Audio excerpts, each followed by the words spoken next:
الحمد لله القائل: وإذا قيل له اتق الله أخذته العزة بالإثم فحسبه جهنم ولبئس المهاد.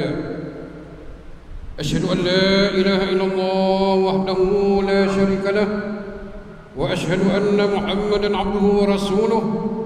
اللهم صل وسلم على سيدنا محمد وعلى آله وأصحابه أجمعين.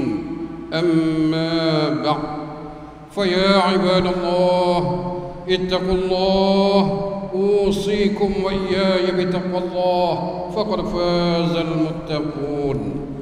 قال الله تعالى في كتابه العزيز: يا أيها الذين آمنوا أطيعوا الله وأطيعوا الرسول وأولي الأمر منكم فإن تنازعتم في شيء فردوه إلى الله والرسول إن كنتم تؤمنون بالله واليوم الآخر ذلك خير وأحسن تأويلا.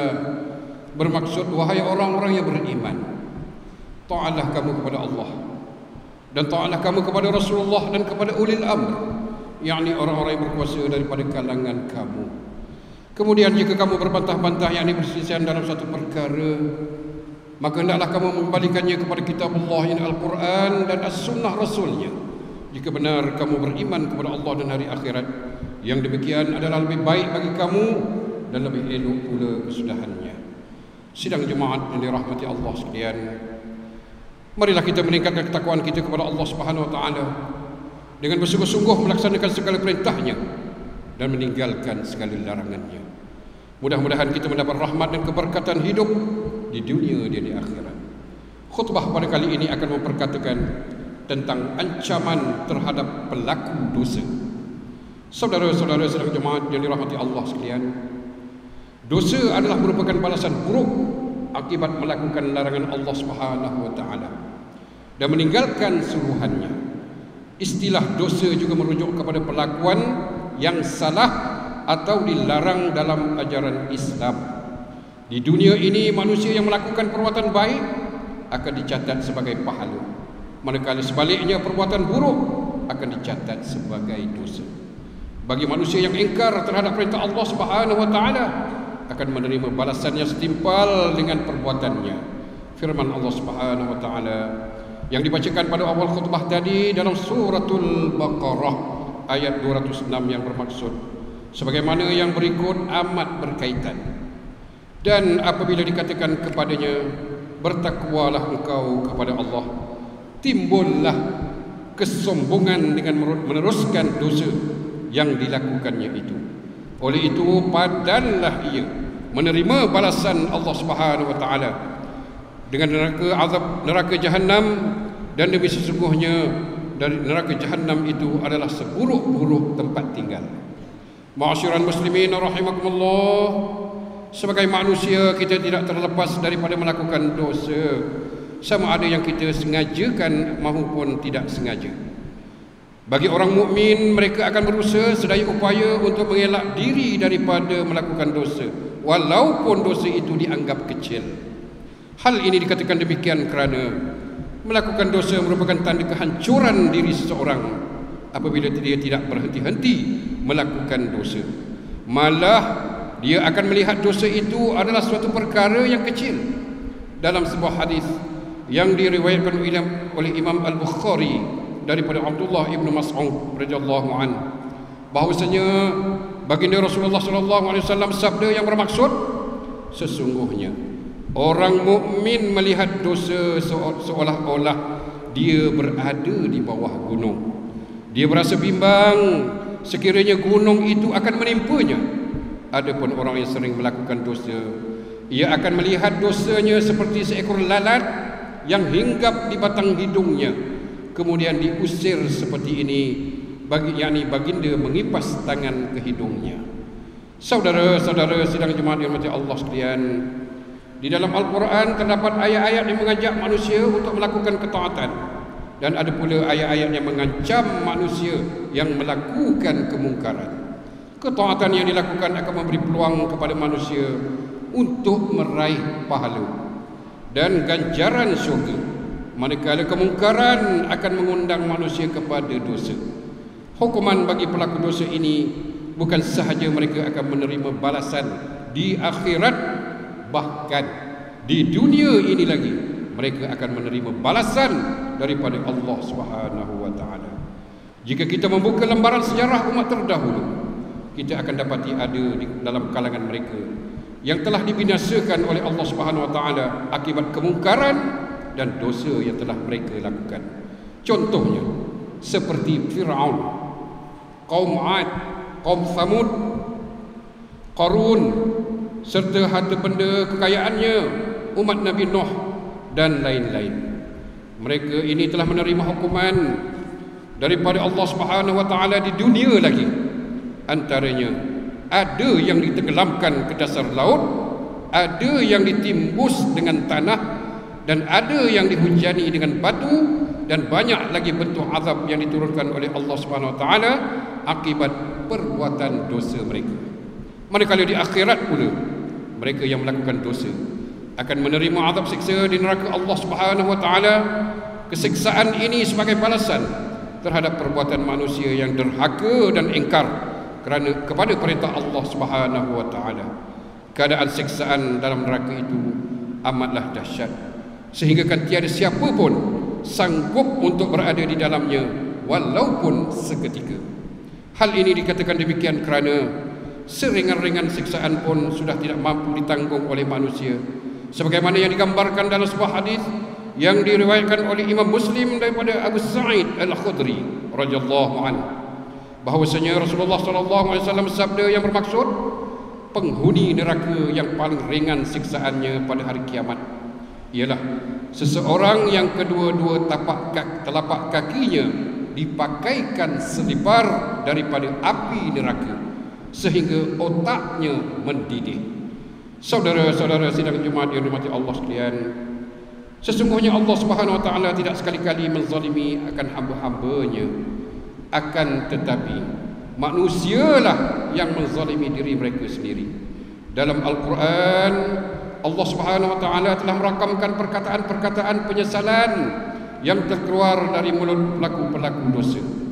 Mereka dalam keadaan yang sangat hina dan menundukkan pandangan serta malu, sebagaimana firman Allah Subhanahu wa taala dalam surah As-Sajdah ayat 12. Walau tara idzal mujrimuna nakisu ru'usihim 'inda rabbihim rabbana absarna wa sami'na farji'na na'mal salihan inna muqinun.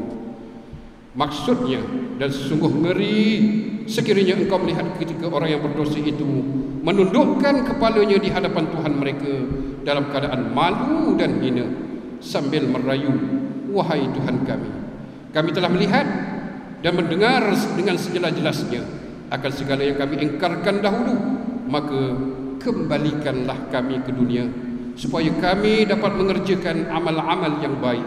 Sesungguhnya kami sekarang telah pun yakin. Justru bagi mengakhiri khutbah pada kali ini, mimbar ingin menyeru jemaah sekalian sementara kita masih diberikan nikmat kehidupan di dunia ini. Marilah kita bersama-sama bermuhasabah dan memperbanyakkan usaha untuk bertaubat serta memohon keampunan daripada Allah Subhanahu wa taala atas segala kesalahan dan dosa yang telah kita lakukan. Marilah kita berdoa semoga Allah SWT memelihara kita dan keluarga kita daripada azab Allah Subhanahu wa taala. Mudah-mudahan kita termasuk dalam kalangan orang-orang yang beruntung di dunia dan di akhirat. Firman Allah Subhanahu wa taala dalam surah An-Nisa ayat 31. In tajtanibu kaba'ira ma tunhauna 'anhu nukaffir 'ankum sayyi'atikum wa nudkhilkum mudkhalan karima. Bermaksud, jika kamu menjauhi dosa-dosa besar yang dilarang kamu melakukannya, kami akan ampunkan kesalahan-kesalahan dosa kecil kamu, dan kami akan masukkan kamu ke tempat yang mulia, yaitu syurga. Barakallahu li wa lakum bil Qur'anil azim ونفعني وإياكم بما فيه من الآيات والذكر الحكيم، وتقبل مني ومنكم تلاوته إنه هو السميع العليم. أقول قولي هذا وأستغفر الله العظيم لي ولكم ولسائر المسلمين والمسلمات والمؤمنين والمؤمنات فاستغفروه فيا فوز المستغفرين ويا نجاة التائبين.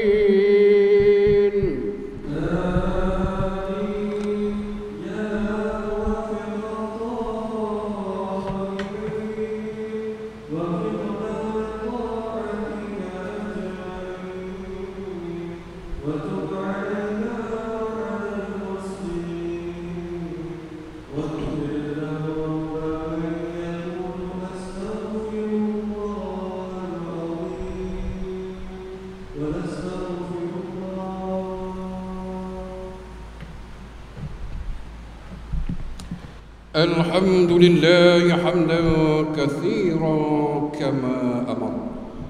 أشهد أن لا إله إلا الله وحده لا شريك له إقرارا بربوبيته وإرغاما لمن جحد به وكفر. وأشهد أن سيدنا محمدا سيد البشر صلى الله وسلم على سيدنا محمد وعلى آله وصحبه ما اتصلت عين بنظر وأذن بخبر.